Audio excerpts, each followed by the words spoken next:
Olá, muito boa noite. Sejam bem-vindos ao Grande Debate comigo, Juliana Lopes, hoje com a jornalista e ex-senadora Ana Amélia Lemos e o comentarista José Eduardo Cardoso. Primeiro tema para debate, um levantamento do Instituto Datafolha aponta que os brasileiros voltaram a se identificar de forma majoritária com a direita. Vamos dar uma olhada nesses números. Olha só, 15% se identificam como de direita, 29% como de centro-direita. Aqueles que se identificam como centro são 17% e 26% se dizem centro-esquerda. 13% se dizem de esquerda. E com isso, o grupo que se vê como de direita ou centro-direita supera em 5 pontos percentuais aquele que se identifica como de esquerda ou centro-esquerda. O Instituto Datafolha ouviu 2.004 eleitores entre os dias 17 e 18 de junho, margem de erro de 2 pontos percentuais para mais ou para menos, nível de confiança de 95%, pesquisa registrada no Tribunal Superior Eleitoral. Vamos então ao debate, bem-vindos, boa noite. Ana Amélia Lemos, por que os brasileiros preferem direita à esquerda no Brasil? Boa noite, Juliana. Boa noite, José Eduardo. Boa noite, os telespectadores do Grande Debate. Eu acredito que possa ser atribuído a este resultado da pesquisa Datafolha ao efeito do bolsonarismo na política, nos costumes também. Ser direita, que antigamente, na visão também de uma área mais ideologicamente identificada com a esquerda, era retrógrado, atrasado, conservador. Então, aquelas coisas que escondiam e, com certa vergonha e timidez, a direita não se assumia como tal. O bolsonarismo trouxe à moda e tornou ser chique, ou ser importante, ou ser relevante, ser de direita. Além do comportamento das pessoas, veja Bolsonaro mesmo comendo pão com leite de condensado, para a sociedade tornou um hábito muito corriqueiro, uma demonstração clara de que ser, digamos, simples e singelo, era também uma coisa a ser moderna. Então, isso passou para a política, na questão do comportamento, numa forma de visualizar a direita como moderna, também moderna. E, claro, que o crescimento do bolsonarismo também levou isso até à cultura. A música sertaneja é muito identificada com a direita, a relevância econômica do agronegócio. Então, todos esses aspectos, de alguma maneira, no meu modesto entendimento, tiveram impacto nessa, eu diria, demonstração de tornar atual e moderno ser de direita, o que antes era uma direita envergonhada, não se assumia como tal. E o bolsonarismo trouxe isso a trazer como um ganho, uma qualidade. Além do mais, você percebeu também, não apenas no Brasil, esse movimento de direita, mas também nos países vizinhos, um aumento dessa posição assim atribuída de direita. Os próprios países, berço do comunismo ou do socialismo, não deixaram de ter as suas posições, mas passaram a ser também capitalistas, que de alguma maneira passa mais a um conservadorismo e a uma direita do que propriamente uma esquerda avançada. Então, eu acho que esses fatores, assim, vendo digamos, apenas por cima, nessa espuma de interpretação, que se pode constatar que o bolsonarismo teve um grande papel sociológico, eu diria, político também, institucional, no sentido de tornar a direita uma coisa moderna, o que era antes uma coisa, digamos, feia de aparecer ou de se revelar como de direita, tornou digamos, um orgulho. Eu sou da direita, eu sou bolsonarista, Então, eu acho que os resultados das eleições também, a vitória do próprio Bolsonaro também encarnou e as atitudes e as formas. E nada colava nele, mesmo quando dizia coisas de algum disparate, exatamente por conta de que a sociedade assimilava aquilo como normalidade, o comportamento e as atitudes do ex-presidente. Então, o bolsonarismo acho que tem grande papel nessa percepção hoje da sociedade se considerar majoritariamente de direita, centro-direita ou de centro. Cardoso, muito bem-vindo, boa noite. Ana Amélia traz aqui o bolsonarismo, a ascensão do bolsonarismo. Concorda? Por que os brasileiros preferem direita à esquerda? Olá, Juliana. Olá, Ana. Eu tenho boa concordância com aquilo que disse a Ana, mas eu tenderia a ampliar mais. Eu não acho que esse é um fenômeno só brasileiro. Ele é um fenômeno que está acontecendo no mundo e, como tal, nós temos que encontrar explicações para aquilo que acontece no mundo. Eu vejo, por exemplo, nos Estados Unidos da América, um crescimento daqueles valores conservadores, muitas vezes vinculados ao discurso capitaneado por Donald Trump. Eu vejo na Argentina também a situação capitaneada por um discurso identificado com Milei, na Itália com Meloni, na França com Le Pen. Tem todo um conjunto de situações que nos fazem perguntar por que neste momento histórico nós temos uma ascensão da divulgação de uma visão de mundo mais conservadora, ou se me permitem dizer, mais à direita.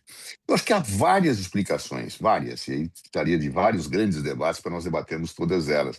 Mas uma imediata diz respeito à nova forma de comunicação introduzida pela rede mundial de computadores, ou seja, pela internet. Ela deu margem a uma situação de expressão de senso comum muito maior do que aquilo que existia no passado. E eu quero fazer aqui uma distinção entre opinião pública e senso comum. Opinião pública é uma opinião já avalizada, refletida, consolidada, não sei se correta ou errada, não estou entrando nesse mérito, mas partindo de uma dimensão crítica de reflexão maior pelo conjunto da sociedade que forma essa opinião. O senso comum é aquela ideia imediata, empírica, não refletida, dogmatizada, que as pessoas expressam. Bem, a internet deu vazão a isto, ao senso comum. E eu não quero dizer que o senso comum só tenha valores de direita ou conservadores. Não, eu posso ter valores de esquerda também enraizados no senso comum, não é isso. Mas a tendência do senso comum, sem um filtro de reflexão através de comunicadores, deu margem a algo que Humberto Eco, um pouco elitista na sua fala, meu ver, dizer que a internet deu voz aos imbecis.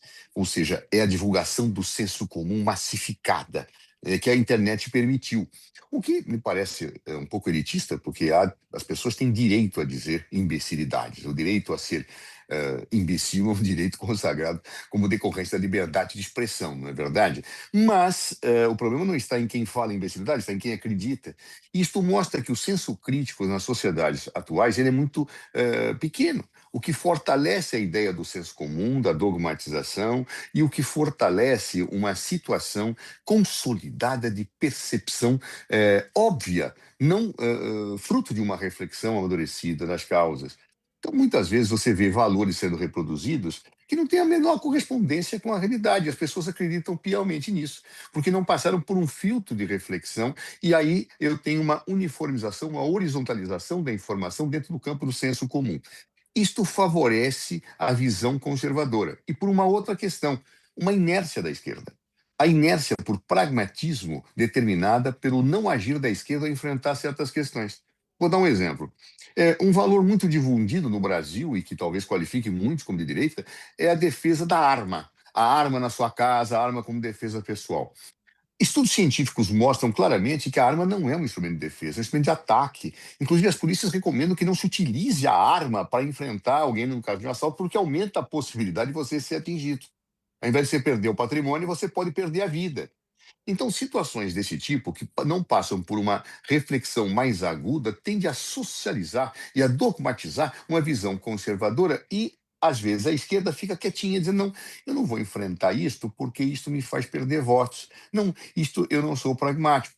Outro exemplo, a redução da maioridade penal, que não passa por um crivo no Brasil de uma discussão séria que mostra que aumentaria a criminalidade, porque os presídios ficariam mais abarrotados com menores, essa discussão. Então, tudo isso favorece um campo no mundo de crescimento de um valor não refletido, não filtrado intelectualmente, que tendencialmente, neste contexto histórico, favorece mais o conservador.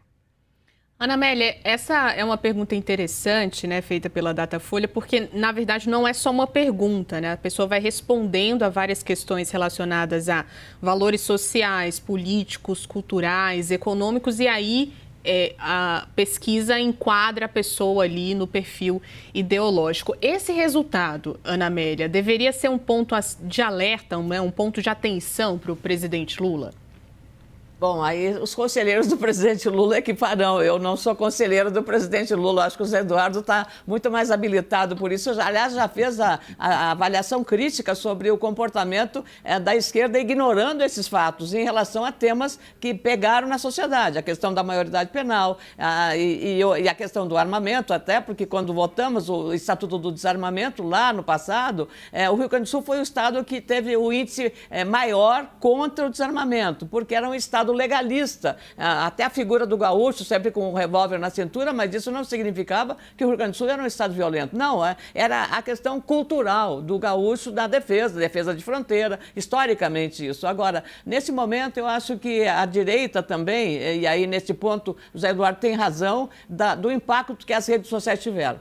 E a direita foi muito mais ágil em utilizar esse instrumento para divulgar as suas teses, os seus posicionamentos, e ocupar um espaço que a direita demorou a entender que ele era relevante no caso das redes sociais, para o bem ou para o mal. Mas o fato é que isso cresceu muito, então a posição dos personagens hoje que ganham. Há também uma influência religiosa nisso, os dogmas de fé, de comportamento, de ética, então a importância das igrejas evangélicas nesse processo todo. Eu acho que isso também conta ponto nessa avaliação e de comportamento da sociedade brasileira. Então, passou a ser moderno, houve um encorajamento da sociedade que era de direita, mas tinha vergonha de parecer e de ser e se autodeclarar de direita. Então, hoje não. Hoje há uma expressa vontade de dizer. E claro, como a esquerda não soube reagir, não soube trabalhar ou não soube vender, e insiste naquelas teses da questão de gênero, essa questão especialmente dessa questão do desarmamento, da maioridade penal, porque se você consultar a sociedade vai dizer, até porque países como os Estados Unidos, países europeus, a maioridade penal é muito menor que a brasileira, né? Então, aí também teríamos exemplos de países que não dá para se dizer que são países atrasados ou têm uma condição de posicionamento sociológico, enfim, de todos os aspectos, culturais até, de ter uma maioridade penal menor, 12 anos, 14 anos em alguns países. Então, esse é um debate que a esquerda tem que assumir também, porque a sociedade está querendo, e hoje, cada vez mais, até por influência da rede social, do impacto que isso gera na geração de aumento da violência, estimulando agressões. Hoje em escolas, a rede social está em escolas cometendo violência, assédio sexual, fotos das adolescentes de uma escola particular no Rio de Janeiro com uma situação de criminalidade. Então, não há, digamos, um controle maior. Há necessidade disso, não é de controle, mas para ver o efeito que a rede social está tendo também sobre essa questão da violência, envolvendo adolescentes. Aí volta a questão da maioridade penal, para tratar dessa questão tão delicada para a sociedade brasileira, que ela tem que enfrentar, não há dúvida. Cardoso, o resultado dessa pesquisa, brasileiros mais à direita, deveria ser um ponto de atenção para Lula? Seria injusto dizer que é um ponto de atenção para Lula, é um ponto de atenção para toda a esquerda ou para os setores que se dizem progressistas. Por que eu digo isto? Porque nós temos hoje uma divisão tática entre aqueles que têm um pensamento progressista, alguns que dizem, olha, não vamos enfrentar certas discussões não, viu? Isso aqui nos faz perder espaço, vamos aderir, vamos fingir que essa discussão não existe. E outros que falam, não, nós temos que enfrentar. Eu acho que é um erro não enfrentar discussões quando você acredita em alguma coisa. Você pode perder imediatamente? Pode. Você pode perder votos? Pode. Mas o pragmatismo excessivo gera derrotas históricas, porque ele confirma a discussão dentro de um senso comum e você fica encantonado. É preferível enfrentar e perder agindo pedagogicamente dentro daquilo que você acredita, tentando levar elementos críticos de reflexão para as pessoas, do que você ficar recuado. Quando você fica recuado, você fica refém do senso comum. Isso é um desastre para o progressista. Um desastre absoluto para quem quer transformar a sociedade, porque normalmente o senso comum tende a refletir o status quo dominante ideologicamente. Então, quando eu fico quieto, eu simplesmente permito que aquilo se consolide, se enraize. Eu não posso ficar quieto. Eu tenho que debater. Então, por exemplo, tem uma idade penal bem colocada pela Ana. É uma dificuldade discutir no Brasil e algumas pessoas progressistas falam, não vamos discutir isso. Temos que discutir.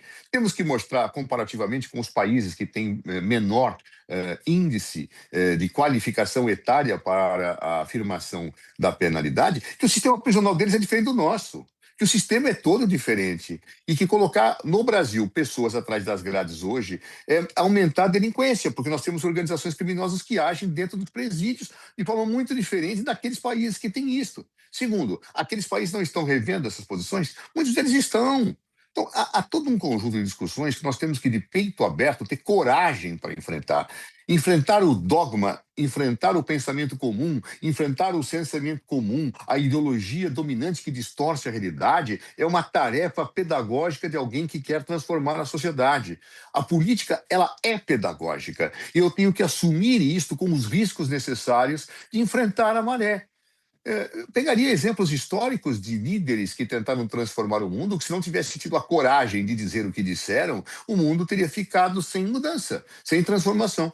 Isto é um recado, portanto, para a esquerda, para o progressista que acha que ganhar a eleição é mais importante que tudo. Então eu não vou enfrentar em certos debates incômodos. Não, não existem debates incômodos. Existem debates em que você se omite. E a omissão, ela é contra a transformação. Ela é a afirmação das coisas como elas estão, da estupidez, do fracasso da argumentativo, aumentando o campo de consciência das pessoas.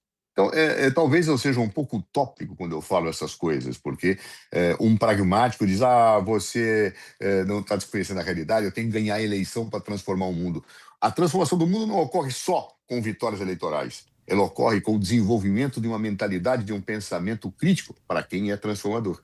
Isso, portanto, é um alerta, Ju, não para o presidente Lula apenas, mas para todos os progressistas, para que não se omitam e saibam utilizar a política como um instrumento de transformação pedagógica.